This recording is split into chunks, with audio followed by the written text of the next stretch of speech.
ये आकाशवाणी रायपुर है। प्रादेशिक समाचार बुलेटिन के साथ मैं शुभ्रा भट्टाचार्य।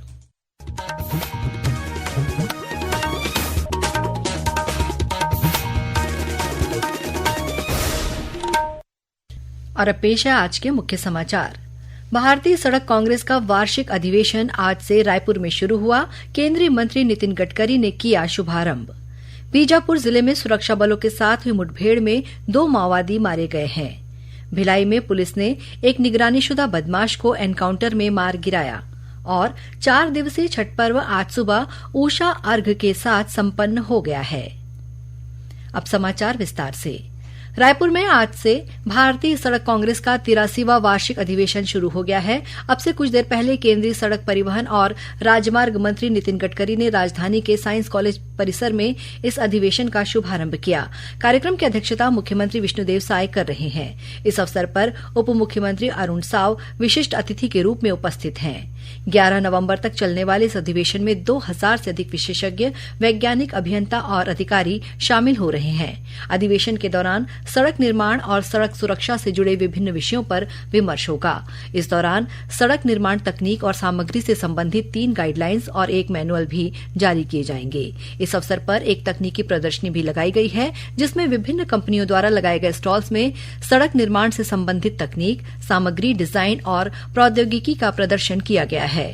गौरतलब है कि भारतीय सड़क कांग्रेस का ये वार्षिक अधिवेशन छत्तीसगढ़ में पहली बार हो रहा है। मुख्यमंत्री विष्णुदेव साय ने आज बलौदाबाजार के दशहरा मैदान में 60 करोड़ 20 लाख रुपए के विभिन्न विकास कार्यों का भूमि पूजन और लोकार्पण किया। इस अवसर पर मुख्यमंत्री ने बलौदाबाजार में बीएड महाविद्यालय खोलने और ट्रांसपोर्ट नगर बनाने की घोषणा की। बीएड कॉलेज यहाँ खोला जाए तो कर मैं घोषणा करत हूँ। आप उनके बलौदा बाजार में बीएड कॉलेज के शुभारंभ हुई और ट्रांसपोर्ट नगर बनाया जाए, एक भी मांग हुई से तो मैं ट्रांसपोर्ट नगर बनाए के भी मैं घोषणा करत हूँ। मुख्यमंत्री ने कार्यक्रम में प्रधानमंत्री आवास योजना के तहत स्वीकृत मकानों में से 2100 हितग्राहियों को आवास के स्वीकृति पत्र और 51 हितग्राहियों को घर की चाबी सौंपी।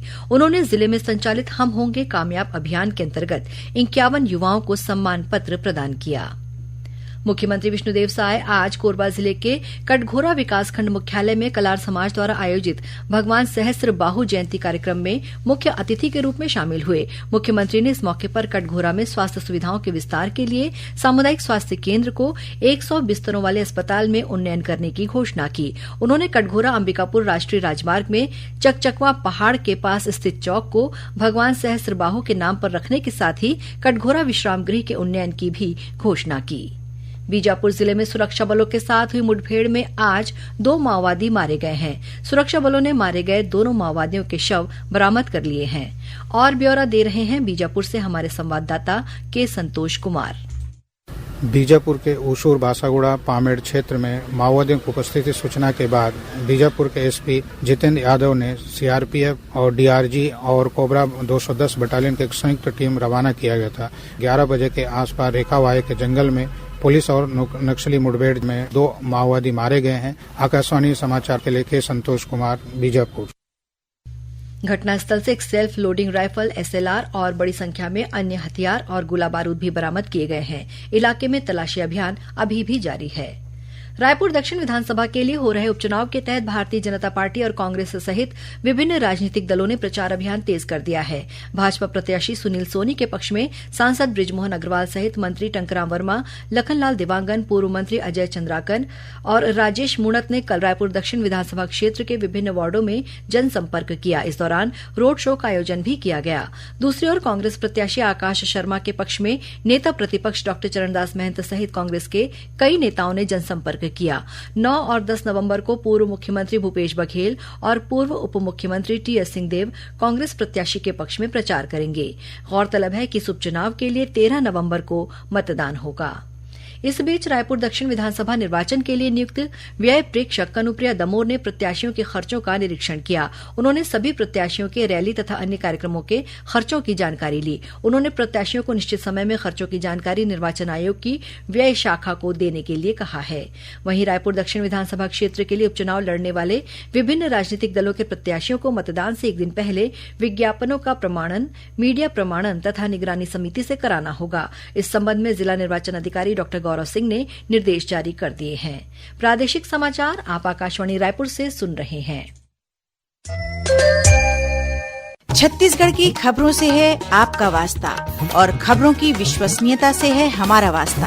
आकाशवाणी समाचार रायपुर के प्रादेशिक समाचार बुलेटिन के साथ ही हमारे समसामयिक कार्यक्रम आप रेडियो के अलावा अपने मोबाइल पर भी सुन सकते हैं। आकाशवाणी समाचार फेसबुक, ट्विटर और यूट्यूब पर भी उपलब्ध है। हमारा Facebook page Chhattisgarh news on AIR, Twitter handle CGAIR news और हमारा यूट्यूब चैनल है छत्तीसगढ़ AIR न्यूज। तो अब रेडियो के साथ ही आपके मोबाइल के जरिए भी हम पहुंच रहे हैं आप तक। छत्तीसगढ़ की हर खबर के लिए सुनते रहिए आकाशवाणी समाचार।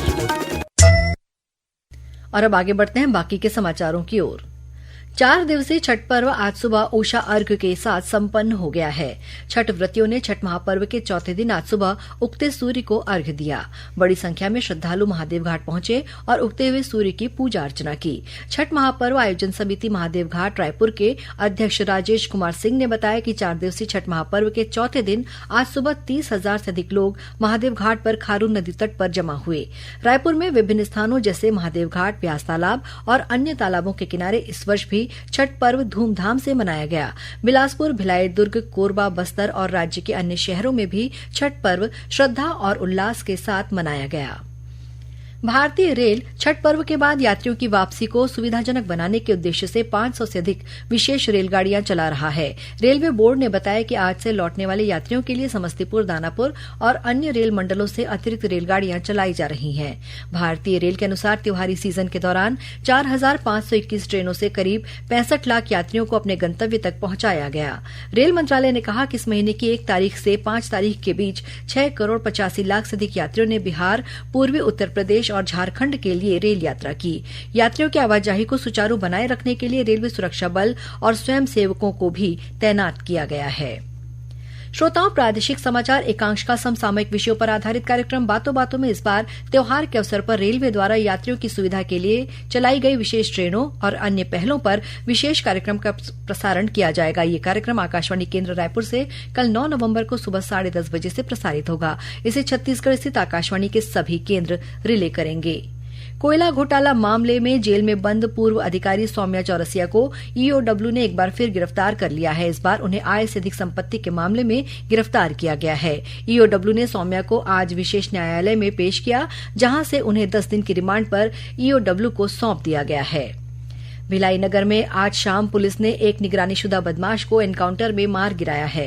मिली जानकारी के अनुसार अमित जोस नाम के जिस व्यक्ति का आज एनकाउंटर हुआ है वह दुर्ग के ग्लोब चौक में करीब 4 महीने पहले हुए गोलीकांड में आरोपी था और फरार चल रहा था। आज पुलिस उसे गिरफ्तार करने के लिए गई हुई थी, तभी जयंती स्टेडियम के पास उसने जवानों को देखकर फायरिंग शुरू कर दी। पुलिस ने भी जवाबी कार्रवाई की, जिसमें अमित जोस मारा गया। अमित जोस भिलाई के सेक्टर 6 का निवासी था और उसके खिलाफ अलग अलग स्थानों में कई अपराध दर्ज थे। और अब कुछ समाचार संक्षेप में। राजीव युवा उत्थान योजना के तहत प्रतियोगी परीक्षाओं के लिए निःशुल्क कोचिंग के लिए रायपुर जिले के छात्रों से 20 नवंबर तक आवेदन आमंत्रित किए गए हैं। जांजगीर चांपा जिले में अकलतरा के लटिया रोड के पास आज एक तेज रफ्तार एम्बुलेंस अनियंत्रित होकर खदान में गिर गई, जिसमें सवार 2 लोगों ने तैरकर अपनी जान बचाई। हादसे के समय एम्बुलेंस में कोई मरीज नहीं था। कबीरधाम जिले में आज आंगनबाड़ी कार्यकर्ताओं और सहायिकाओं ने नियमितीकरण सहित 4 सूत्री मांगों को लेकर राजीव गांधी पार्क में प्रदर्शन किया। बलरामपुर जिले के वाड्रफ नगर सिविल अस्पताल में एक मरीज के परिजनों से सफाई कराने के मामले में कलेक्टर ने स्टाफ नर्स अमिता मिंज और वार्ड आया अनिता सिंह को निलंबित कर दिया है। और सक्ती जिले के हसौद की गैस एजेंसी के पास आंगनबाड़ी कार्यकर्ताओं को ले जा रहा मालवाहक अनियंत्रित होकर पलट गया। इस हादसे में 3 महिलाओं को गंभीर चोटें आई हैं, वहीं 18 महिलाएं मामूली रूप से घायल हुई हैं। अंत में मुख्य समाचार एक बार फिर। भारतीय सड़क कांग्रेस का वार्षिक अधिवेशन आज से रायपुर में शुरू हुआ। केंद्रीय मंत्री नितिन गडकरी ने किया शुभारंभ। बीजापुर जिले में सुरक्षा बलों के साथ हुई मुठभेड़ में 2 माओवादी मारे गए हैं। भिलाई में पुलिस ने एक निगरानीशुदा बदमाश को एनकाउंटर में मार गिराया और 4 दिवसीय छठ पर्व आज सुबह उषा अर्घ के साथ संपन्न हो गया है। इसी के साथ प्रादेशिक समाचार बुलेटिन समाप्त हुआ। नमस्कार।